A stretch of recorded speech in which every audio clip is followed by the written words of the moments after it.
Hey everybody, मैं हूँ प्रिया और पिछले 2 दिनों से मैं सिर्फ यही सोच रही हूँ कि दिल्ली में जो डॉग फीडर्स हैं, जो एनजीओज है, जो बाकी लोग हैं, वो सुप्रीम कोर्ट के इस रीसेंट डिसीजन को, स्ट्रे डॉग्स को शेल्टर में डाल देने के डिसीजन को कैसे हैंडल करे, कैसे मैनेज करे, आगे होने वाली चीजों के लिए उनकी क्या प्लानिंग है, मैं ये सारी चीजें देख रही हूँ। तो इस डिसीजन को लेकर मेरा जो पर्सनल ओपिनियन है उसे मैंने 5 पॉइंट्स में रखा है, जिसके अराउंड ये पूरा वीडियो होने वाला है।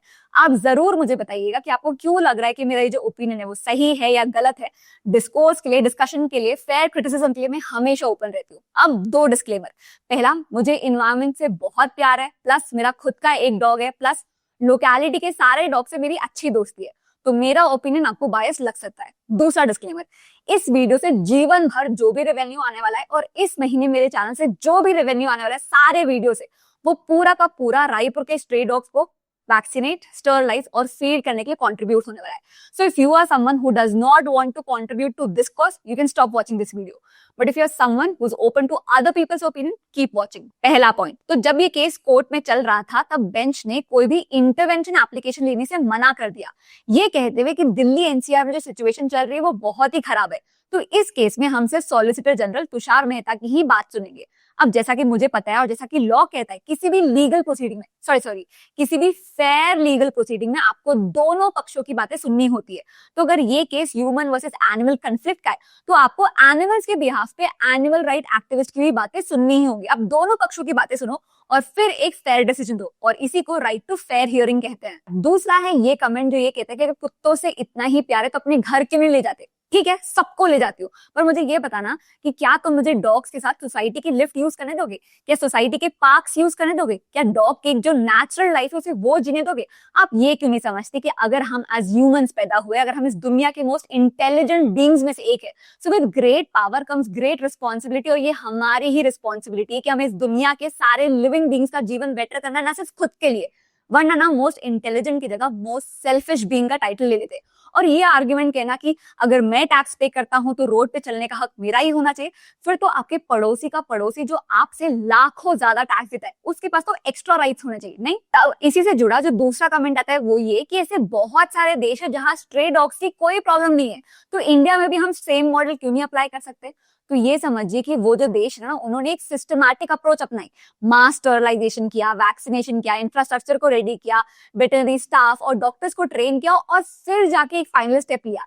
एक दिन अचानक से एक क्विक फिक्स क्रूअल डिसीजन नहीं लिया गया। और हमें ना इंस्पिरेशन के लिए किसी दूसरे कंट्री जाने की भी जरूरत नहीं है, हम हमारे दार्जिलिंग से भी इंस्पिरेशन ले सकते हैं। वहां एक एनिमल शेल्टर और लोकल बॉडी साथ मिलकर हजारों डॉग्स का स्टरलाइजेशन और वैक्सीनेशन करा रहे, और उनका मोटो ही है रेबीज फ्री पहाड़ बनाना। तो अगर हम भी एक सिस्टमैटिक अप्रोच अपनाएं तो इससे किसी को कोई प्रॉब्लम नहीं होगी और प्रॉब्लम का सोल्यूशन भी मिलेगा। इनफैक्ट आपको पता है इस डिसीजन से सबसे ज्यादा प्रॉब्लम किसको होने वाली है? कोविड के टाइम पर याद है कैसे हॉस्पिटल्स और डॉक्टर्स की सिचुएशन बद से बदतर हो गई थी, वैसे ही इस डिसीजन से animal shelters, animal hospital, veterinary staff और डॉक्टर्स की सिचुएशन बद से बदतर होने वाली है। तो इस प्रॉब्लम के लिए एक सिस्टमैटिक सोल्यूशन की जरूरत है, किसी क्विक फिक्स की नहीं। तीसरा, कोर्ट का कहना यह है कि public safety is our priority, और आपको पता है क्या, कोर्ट की इस बात से मैं कंप्लीटली अग्री करती हूँ, पूरी तरीके से सहमत हूँ। इनफैक्ट मैं तो ये कहती हूँ, जब हम फाइनली इस नतीजे में पहुंच चुके कि पब्लिक सेफ्टी इंपॉर्टेंट है, तो हर साल इंडिया में जो लाखों लोग कैंसर की वजह से अपनी जान खो बैठते हैं, आज के आज गवर्नमेंट को और सुप्रीम कोर्ट को ये डिसीजन लेना चाहिए कि हम आज से ही सारी टोबैको इंडस्ट्रीज और सिगरेट इंडस्ट्रीज को बैन करते हैं, क्योंकि इंडिया में इंडिया के यूथ की लाइफ से कंपेयर ये स्ट्रॉन्ग इन्फ्लुएंशियल लॉबीज और इनका टैक्स के पैसे का कोई मोल नहीं है। इनफैक्ट आपको पता है क्या, गलती ना कुत्तों की है कि वो टैक्स नहीं पे करते। इनफैक्ट मैं ये सोच रही हूँ कि हम ना एक एक्टिविटी करते हैं, हम एक पब्लिक पोल लेते हैं कि इंडिया में, स्पेसिफिकली दिल्ली में, रात के 9-10 बजे के बाद लड़कियां कुत्तों के साथ ज्यादा सेफ फील करती है या वहां के मर्दों के साथ? जवाब जानने के लिए रात के 11 बजे के बाद अपनी नजदीकी खड़ी लड़की से ये सवाल पूछिए। ओ सॉरी, निर्भया केस के बाद दिल्ली में रात के 11 बजे के बाद तो लड़कियां दिखती ही नहीं है। चौथा, सुप्रीम कोर्ट ने ये कहा है कि डॉग्स पर नजर रखने के लिए इन डॉग शेल्टर्स में हम सीसीटीवी इंस्टॉल कराएंगे। आपको पता है 2020 में सुप्रीम कोर्ट का एक डिसीजन आया था कि पुलिस स्टेशन में कस्टोडियल वॉयलेंस पर नजर रखने के लिए, खत्म करने के लिए हर पुलिस स्टेशन के लिए मैंडेटरी होगा कि हर पुलिस स्टेशन में सीसीटीवी इंस्टॉल किया जाए। आज 2025 है और आज के डेट में हर पुलिस स्टेशन में सीसीटीवी इंस्टॉल नहीं है। मैं आपको 2030 में अपडेट देती हूँ कि क्या प्रोग्रेस है। जब भी हमने लिव इन रिलेशनशिप की बात की है, मैरिटल रेप को क्रिमिनलाइज करने की बात की है, प्री नप्टियल अग्रीमेंट बनाने की बात की है, तो बार बार सोसाइटी और कोर्ट्स ने ये कहा है कि ये सारी चीजें ना हमारे कल्चर का पार्ट नहीं है, ये हमारी संस्कृति नहीं है। तो हमारी ही संस्कृति के एकदम बिगिनिंग में चलते हैं, जहां से सारी चीजें स्टार्ट हुई। तो हमारे भारत देश के जो सारे भगवानों की आप मूर्तियां देखेंगे ना, आपको उनमें एक चीज कॉमन दिखेगी, हर भगवान के पास कोई ना कोई पशु या पक्षी जरूर रहता है। तो ये को एग्जिस्टेंस ही हमारी संस्कृति है। तो इन सब चीजों की एग्जीक्यूशन पे मुझे डाउट क्यों हो रहा है, मैं आपको ये समझाती हूँ। तो हमारे देश की जो हाईएस्ट रिस्पेक्टेबल एनिमल है, हमारी गौ माता, उन्हें तो हम प्लास्टिक खाने से रोक नहीं पा रहे, उन्हें स्पीडिंग ट्रक से बचा नहीं पा रहे, महिलाओं को हम सेफ नहीं फील करा पा रहे, बच्चों को क्वालिटी एजुकेशन नहीं दे पा रहे, गरीबों को 2 वक्त की रोटी नहीं दे पा रहे, इनकम गैप को कम नहीं कर पाए, तो हम कर क्या पा रहे? हाँ, 14 फरवरी को वैलेंटाइंस डे को कपल को पीडीए करने से जरूर रोक पा रहे। भाई अगर पीडीए से इतनी प्रॉब्लम है, तो एक और ऑफेंस है जिसका नाम है पब्लिक न्यूसेंस। ये जो हर गली मोहल्ले मार्केट में अंकल लोग बाथरूम करते ना, ये एक ऑफेंस है जिसका नाम है पब्लिक न्यूसेंस। इसे भी रोक लो।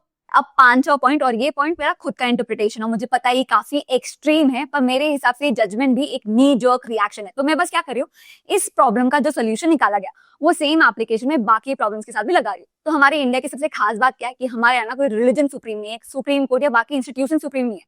हमारे यहाँ हमारा कॉन्स्टिट्यूशन सुप्रीम है, हमारे लॉ सुप्रीम है, जो क्या कहते हैं, इनोसेंट अंटिल प्रूवन गिल्टी की बात करते हैं। और इसी प्रिंसिपल के अंदर मैंने काफी सारे ऑफेंडर्स को, रेपिस्ट को छूटते देखा है टेक्निकल एरर के अंदर, क्योंकि हम ये प्रूव नहीं कर पाए कि वो गिल्टी है। फॉर एग्जांपल, अगर लॉ ये कहता है कि आपको 24 घंटे के अंदर मेडिकल एविडेंस सबमिट करना है, लेकिन डिले हो गया, 3 से 4 दिन हो गए, तो इस टेक्निकल ग्राउंड के अंदर रेपिस्ट को छोड़ देता था, ऑफेंडर्स को छोड़ देता था सोसाइटी में। लेकिन इस केस में आप क्या अप्रोच लगा रहे हो कि कुछ डॉग्स के अटैक के कारण आप सड़क में सारे डॉग्स को कलेक्ट करके पाउंड्स में भेज रहे हो, शेल्टर में भेज रहे हो, फिर इसी अप्रोच को बाकी प्रॉब्लम्स पे लगाते हैं। और वो सारे लोग जो ईव टीजिंग करते हैं, कैट कॉलिंग करते हैं, सेक्सुअल असॉल्ट करते हैं, डोमेस्टिक वायलेंस करते हैं, और भी बहुत सारे क्राइम्स करते हैं, वो ऑल मेन आर वाला आर्गुमेंट अप्लाई करते हुए हम सड़क में हर आदमी को उठा के फिर जेल भेज देते। और वो लोग जो प्रूवन ऑफेंडर्स है, जिन्होंने सेक्सुअल असॉल्ट सच में किया, मुजरिम साबित हो चुके, उनका तो फिर हमें कंपलसरी वैसेक्टॉमी कर ही देना चाहिए। मुझे पता है जो मैं बोल रही हूँ वो काफी एक्सट्रीम है, पर जैसा कि मैंने कहा, इस प्रॉब्लम का जो सोल्यूशन निकाला गया वही अप्रोच मैं बाकी प्रॉब्लम्स में ही अप्लाई कर रही हूँ। तो अगर इस प्रॉब्लम का एक रियल सोल्यूशन निकालना है तो हमें एक सिस्टमैटिक अप्रोच अपनानी चाहिए। अब फिलहाल वो लोग जो इस जजमेंट से खुश नहीं, वो क्या कर सकते हैं?